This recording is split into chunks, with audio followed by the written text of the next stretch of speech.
for me, the final decision is I have somebody that I know that went there and had good results.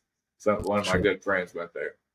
So that was for me the one of the deciding factors. But CPI cells and I believe bioaccelerator is another really good one, and then waste to well I believe is another good one. The prices were all similar, give or take. I actually got in really good on this one. Was another deciding factor that if you paid your deposit during December, you get to come back twice for 30 million more stem cells in an injection and an IV. So I'll get to go back in 6 months and in 12 months, and they can relook at my MRIs. They can give me another IV full, and I think I might have them hit like my hips when I go back because my hips are bothering me too. So, wow. Yeah, for me that made a lot of sense.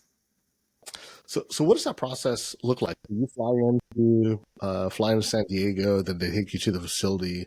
How long is that procedure? How long is that process? So for them, that was another one of the things is you fly into San Diego and then you go down to Tijuana on Monday. You're there for 3 days, Monday, Tuesday, Wednesday, just doing like hyperbaric chamber sessions, Myers cocktail IVs, the NAD IV or whatever, like all the stuff to prep your body to take the cells, which for me was a big selling point there. That way your body does the best job it can do receiving the cells. Then on Thursday, I'll get the injections. For me, I'm getting my back done, so I have to get put to sleep.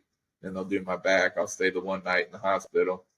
Then Friday, Saturday, you do more hyperbaric chamber sessions and more IVs just to keep pumping your body full of good stuff. And then you fly out Saturday. They told me since I had my back done, they recommend I stay Saturday night and then fly back Sunday. So it's a long flight for me from San Diego to Kentucky, 8 or 9 hours or something. So because it's 2 flights, so I went ahead and stayed another night. We're just going to try to rest and then come back the next day. Wow.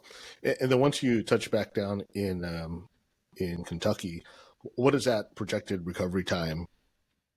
Everybody's different. I think it's like 4 weeks of not doing anything, like 2 weeks of nothing, then 2 weeks of like swimming and bands. Nothing with impact at all for 4 weeks.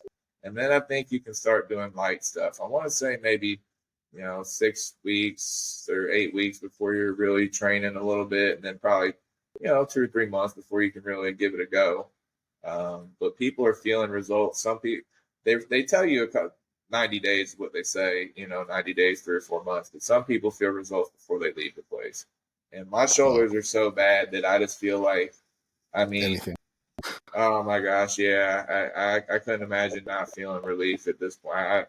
I just am so excited. I can't wait for the day that I can go like this, like normal, and just not feel like it just feels like they're hanging there. I don't know how to explain it. It's a weird thing.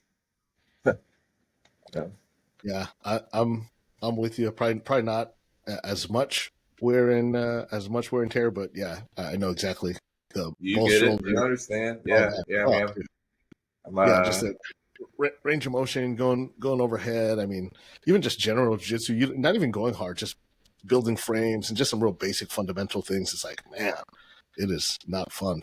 Yeah, I was wrestling with one of the bigger guys the other day, and I get double underhooks, and he squeezes. I let go of the double underhooks. What's the point of even? I don't even know. So, but yeah, man. Well, keep us updated with that.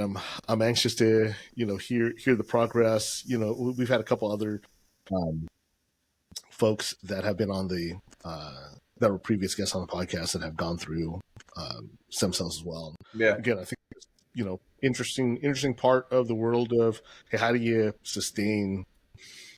How do we put everybody in the best possible situation to keep training? Right. That was another reason actually.